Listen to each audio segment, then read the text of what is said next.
Yo, what's up everyone? Welcome back to the channel. Today, we're diving into the heart of the game in Blue Lock rivals the midfield. Whether you're controlling the tempo, setting up the perfect plays, or breaking through defenses, mastering midfielding is the key to dominating the field. In this guide, I'll break down essential tips, strategies, and pro moves that will transform you into the ultimate midfield maestro. A midfielder needs to be versatile, capable of excelling at multiple skills like dribbling, defending, and even scoring. But the most important skill for a midfielder is passing, the ability to control the flow of the game and set up plays. In this guide, I'll cover the best passing techniques to elevate your game and also showcase the ultimate midfielding build to dominate the field. So, without wasting any more time, let's dive straight into the video.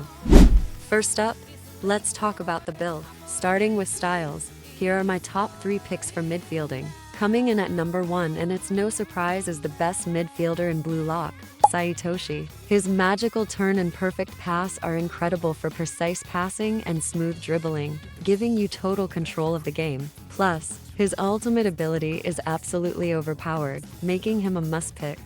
Coming in at number 2 is the newest style, Ryo Mikage. If you can't get Sai, Ryo is an excellent alternative, especially for defensive play. One of his biggest advantages is his second skill, which lets you choose between defensive mode or offensive mode, making him a versatile pick for any situation. A true midfielder needs to excel at both offense and defense, and Ryo delivers on that front. Plus, his copy ability lets you mimic any skill, which is insanely useful in clutch moments. At number 3, we have Aiku. I've already covered his style in detail in a previous video, so if you want a deep dive into why he's such a great choice for midfielding, make sure to check that video out. Now, when it comes to flows, I'm not going to rank them because most of them don't directly support passing. Instead, they focus on other aspects of a player's performance. However, my top recommendation is Prodigy, and you'll see why later in this video. I'll show you just how powerful the Prodigy flow can be and why it's a game changer for midfielders.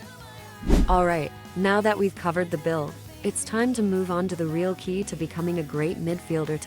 I've carefully selected some of the best and most effective techs out there, and I'm going to teach them to you step by step. Let's get started. First technique works for both ability-based passing and normal M1 passing. The key here is to raise your camera angle. This gives you a better view of the field and makes it harder for defenders to predict and block your pass. Another important tip is to always check your surroundings before passing. Make sure there's no one close to you who could interrupt or ruin your pass. Always aim to create space for yourself before making a play.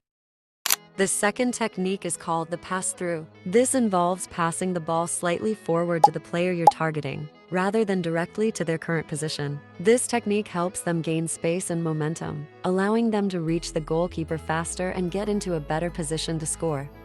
Here's an example of how to perform the pass-through effectively. Let's say your teammate is upfield, not yet close to the goalkeeper, and being chased by 2 defenders. If you pass to their current position, they'll lose time controlling the ball, giving the defenders an easy chance to catch up. Instead, aim to pass slightly forward into the space ahead of them. This allows your teammate to maintain their momentum and gain an advantage over the defenders.